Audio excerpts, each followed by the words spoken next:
thanks everybody for being here, and thank you, Rick and JB, for joining me.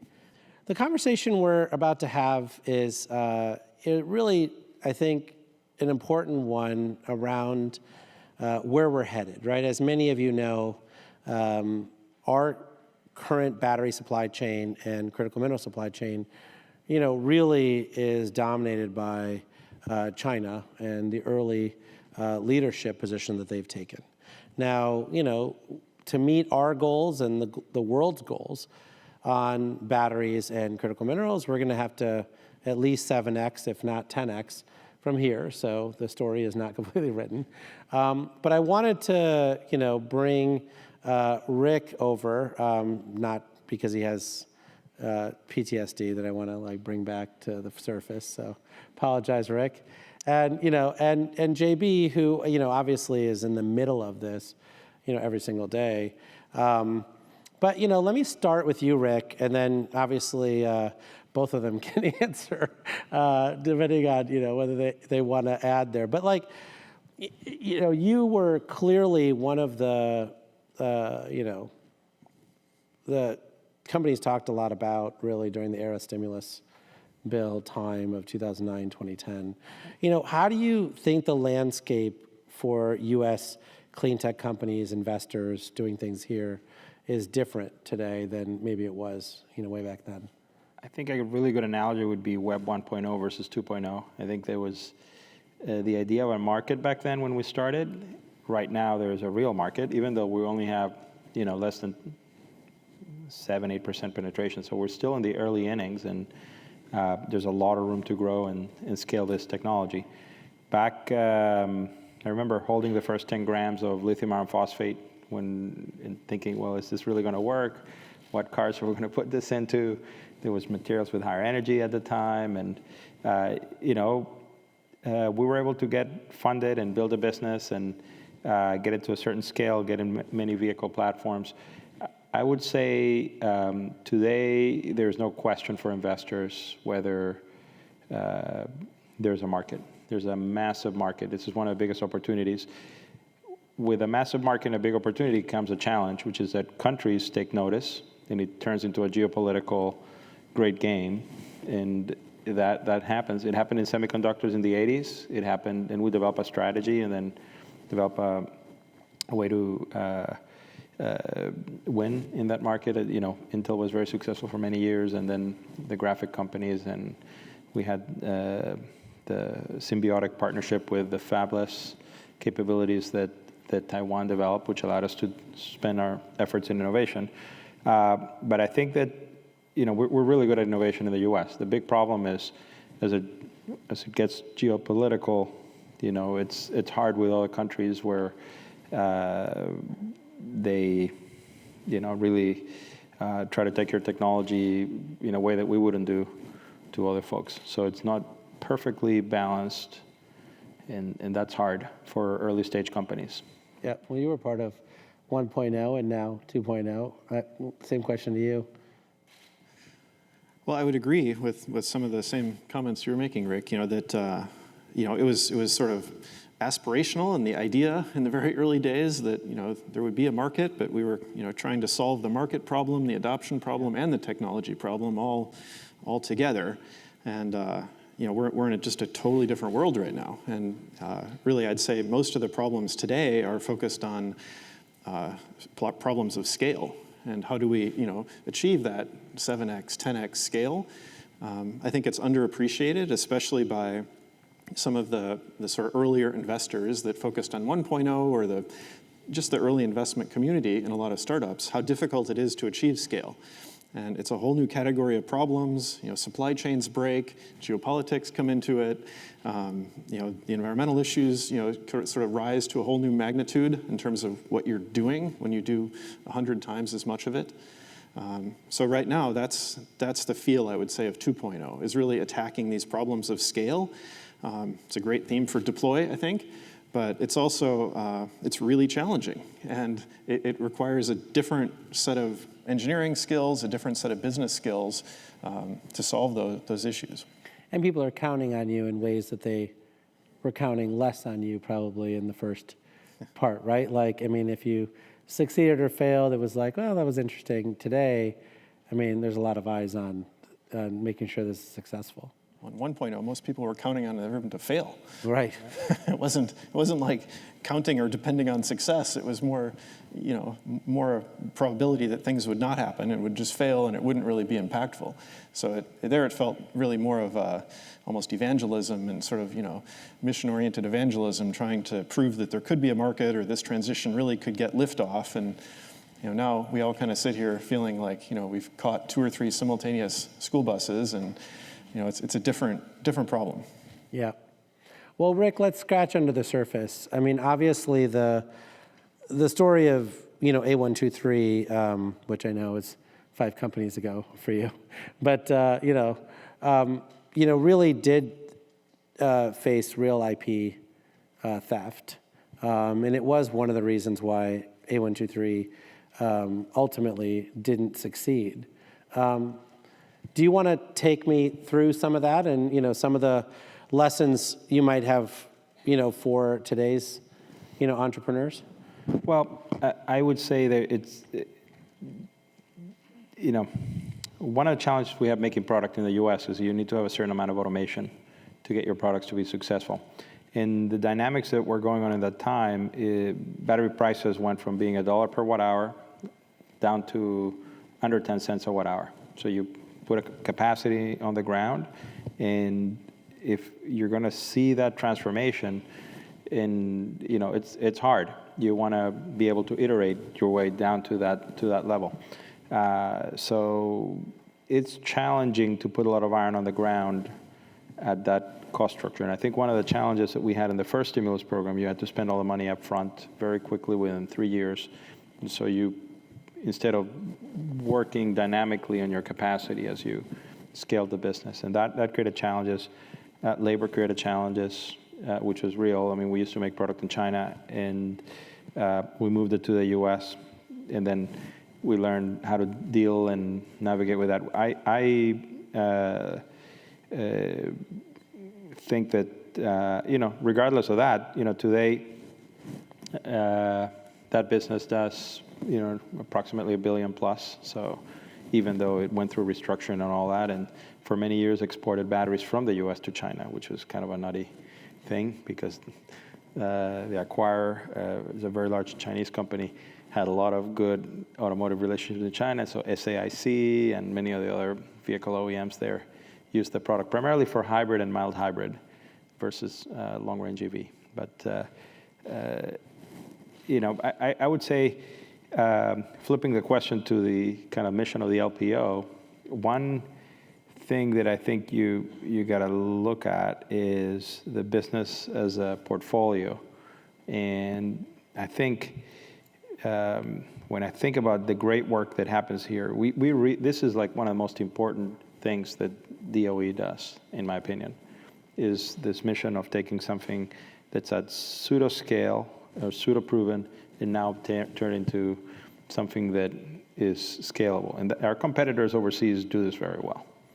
They look at the demand side of the equation, they look at the supply side of the equation, they look at the full supply chain, and we're just talking in the private room about it's not just mining the materials. We have to have refining capacity for the materials. Then we have to have conversion capacity for materials. It's like all the parts that go into it, and then they make sure that their municipalities are buying electric buses or all the type of devices before you get in the heavy duty systems, before you get to like passengers, which eventually we got there.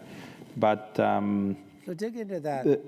But dig into that further, right? So like with that in mind, what is your outlook for this version of the scale up that we're going through? I think the most important thing is to get the mindset of not being afraid to fail. You can't have, I know people look at companies like Solyndra or whatever, and they say, oh my God, we don't want to be attacked as a football in the middle of a political season. But the reality is, LPO has generated, if you look, it's like venture returns. There's power law. There's always going to be 2 or 3 companies, Tesla being one of them, that today are worth, they're kind of it's a treasure for our economy. It's a huge part of why America is successful. And then you're going to have a couple triples, and then a double or 2, and then it's okay to have companies that fail. If you think of Michael Jordan's 15 seasons, he won 6 times, and the other 9 times he didn't win. But those weren't failures. So there is no way to have success on every single deal that you guys do. So my biggest thing would be not to be afraid to have a batting average. Batting average is great. You want to be, you don't need to be Ted Williams. You can be pretty, you can be. Well, it's not bad being Ted Williams, but I think, Yeah. But I mean, JB, I think maybe take it to you for a second. I think, we absolutely are, batting at a high level. Obviously, the loan programs office, I think, is only had about 3% losses. But I am concerned about what Rick was suggesting, which is that we want to compete at a global scale, right? I think there's clearly the, China piece that is going on right now. But, how do you think about being able to onshore the supply chain, making sure that we actually have the resiliency that we want to do? Like, where's the report card from your side as to, how we're implementing bipartisan infrastructure law, Inflation Reduction Act to achieve these goals? Well, we're right in the middle of it. Yeah. Both at Redwood with what I'm doing today and just, generally as a country, there's a lot of work to do.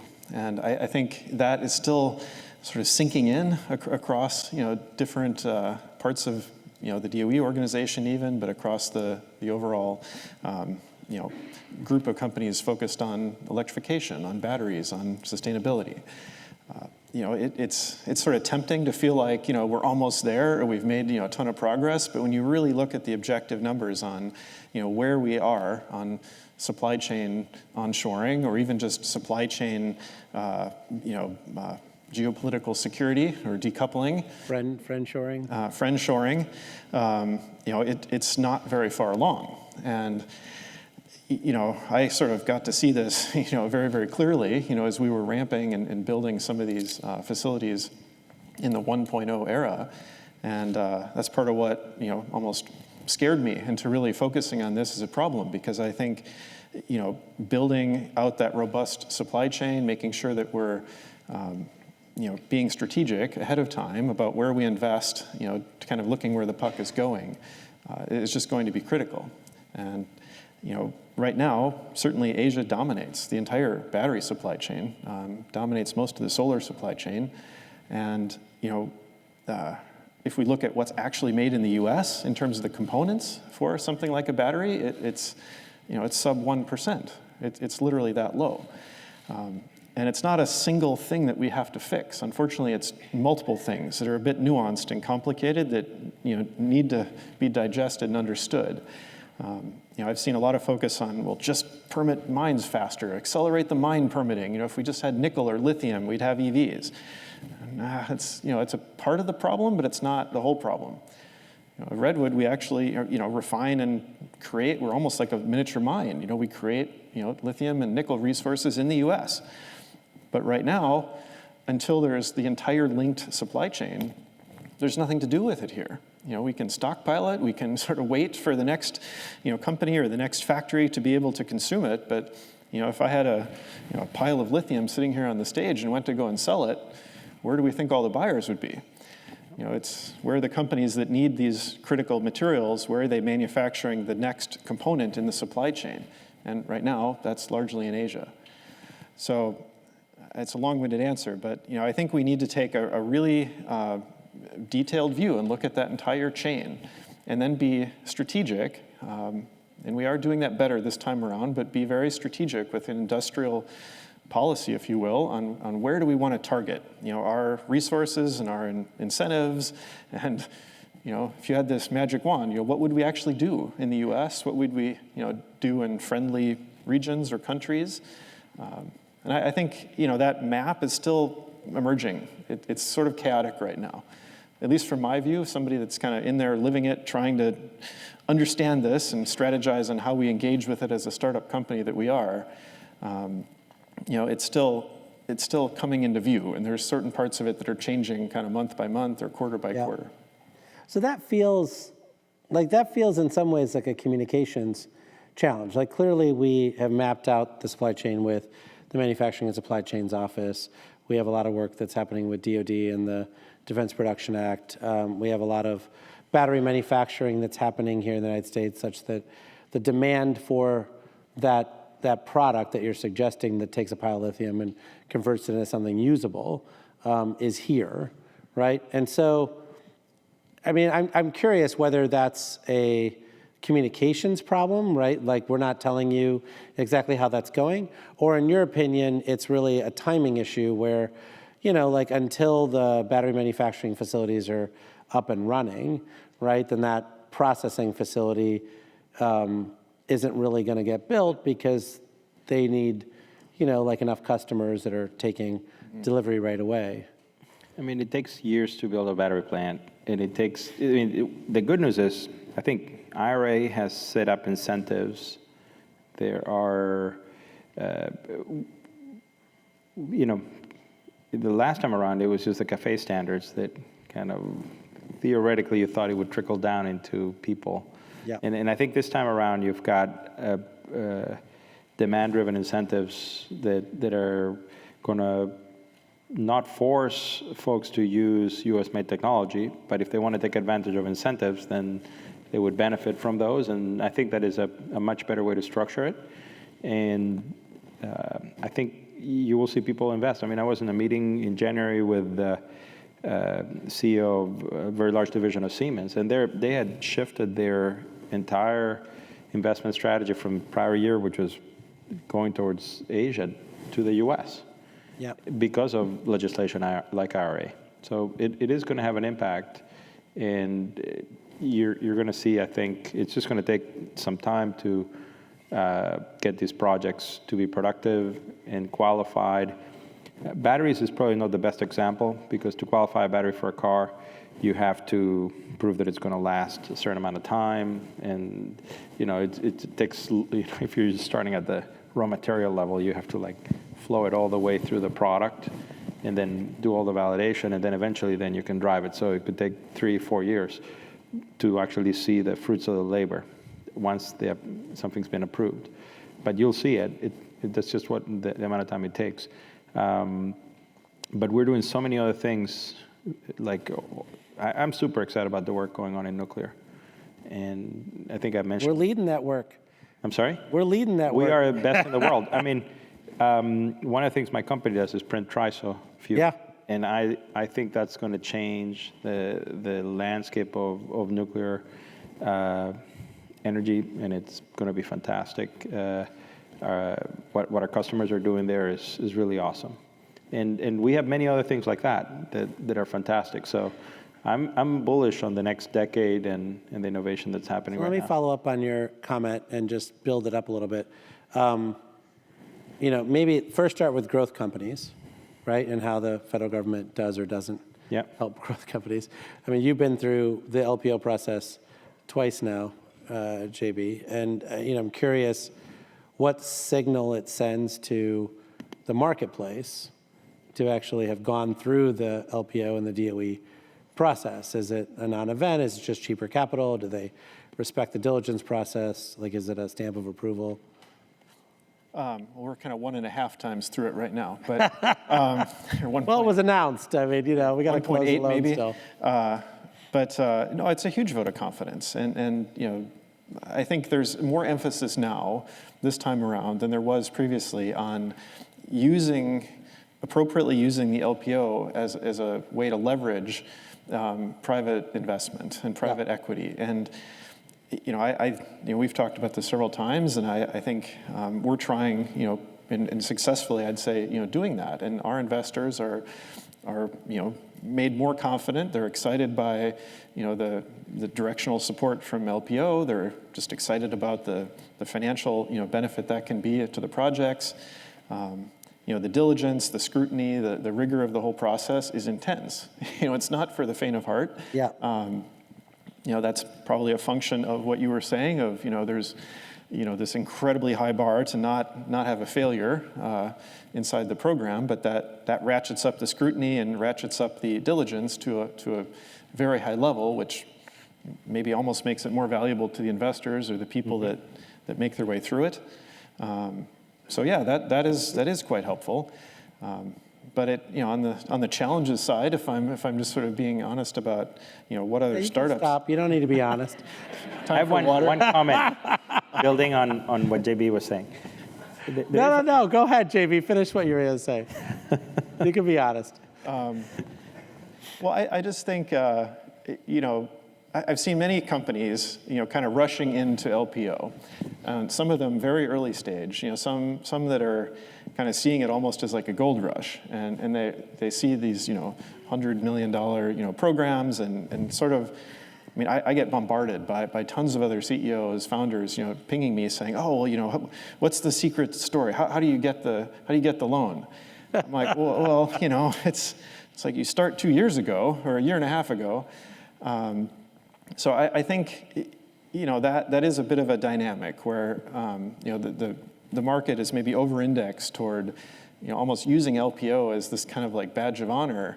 So I'm not sure the exact solution to that, but I guess it would be more of a kind We're of very choosy caution.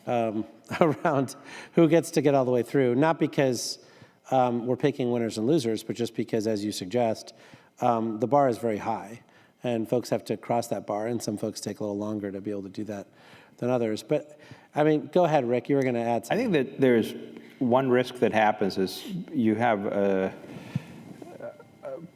early stage or mid-stage, growth stage capital pile on in a series of companies with the assumption or hope that they're going to end up going through a process like this in particular technologies, because some technologies it's very hard to go from concept to proof of concept to then the first scale-up plant, which I think is where LPO is very, very good. Yeah.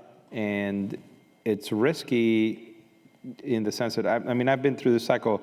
Next year we'll have an election cycle. It's like the political folks will try to put a parking brake on anything new that could be risky or whatever. Like after you go through January, it'll become harder to do stuff.